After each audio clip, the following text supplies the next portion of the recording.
Green কিচেনে সবাইকে স্বাগতম। আশা করি সবাই ভালো আছেন। আজকের রেসিপি রুই মাছের কালিয়া। ভিডিওটি শুরু থেকে শেষ পর্যন্ত দেখবেন, আশা করি সবার কাছে ভালো লাগবে।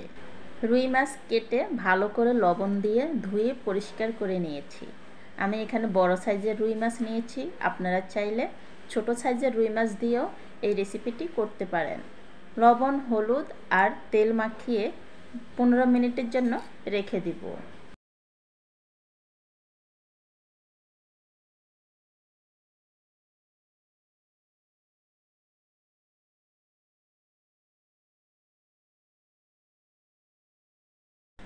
তেল দিয়েছি, তেল গরম করে নিয়ে রুই মাছের টুকরোগুলো ভেজে নেব।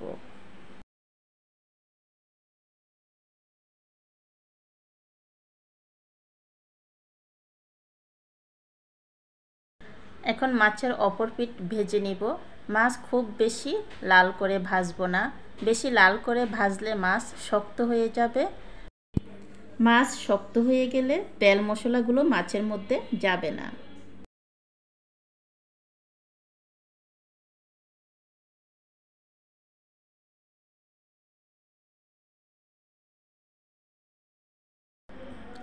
এখন দিচ্ছি কিছু আস্ত জিরে, একটি তেজপাতা, দুটো দারচিনি, দুটো লবঙ্গ আর দুটো এলাচ। এগুলোকে একটু নেড়েচেড়ে ভেজে পেঁয়াজ কুচি দিব। পেঁয়াজ কুচিগুলো একটু নেড়েচেড়ে ভেজে নিব।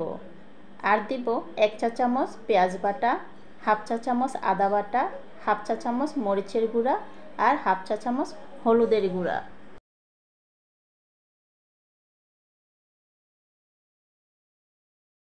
আর দিচ্ছি হাফ চা চামচ ধনিয়ার গুঁড়া, হাফ চা চামচ জিরার গুঁড়া।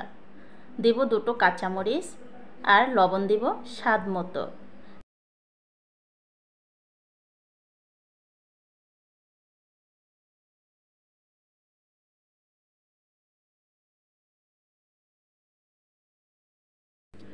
মশলা থেকে তেল ছেড়ে দিয়েছে, মশলাগুলো ভালো করে কষিয়ে নিয়েছি।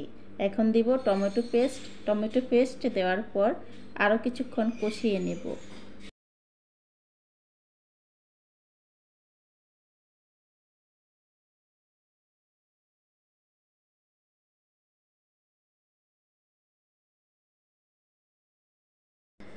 এখন দিব 2 চা চামচ টক দই।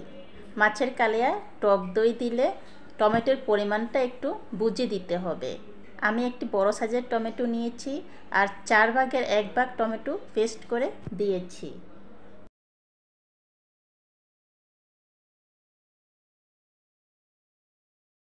মশলা থেকে তেল ছেড়ে দিয়েছে, তেল ছেড়ে দেওয়ার পরেও আরও কিছুক্ষণ কষিয়ে নিয়েছি। আর এখন দিচ্ছি পরিমাণ মতো জল। জল দিয়ে ভালো করে ফুটিয়ে নিব।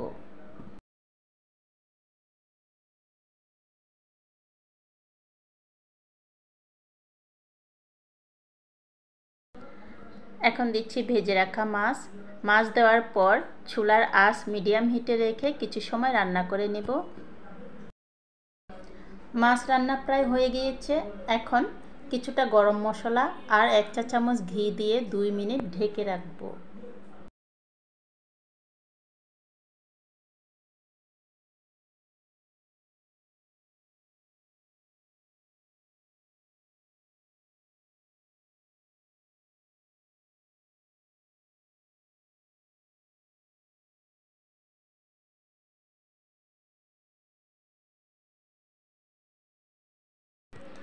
ফিরে আসলাম 2 মিনিট পর।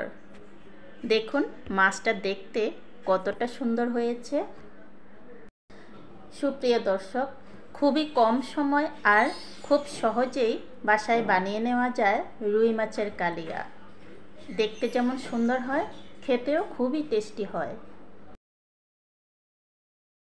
দর্শক, রেসিপিটি কেমন হয়েছে অবশ্যই কমেন্ট করে জানাবেন। আর যদি রেসিপিটি ভালো লাগে সাবস্ক্রাইব করে আমার চ্যানেলের পাশে থাকবেন।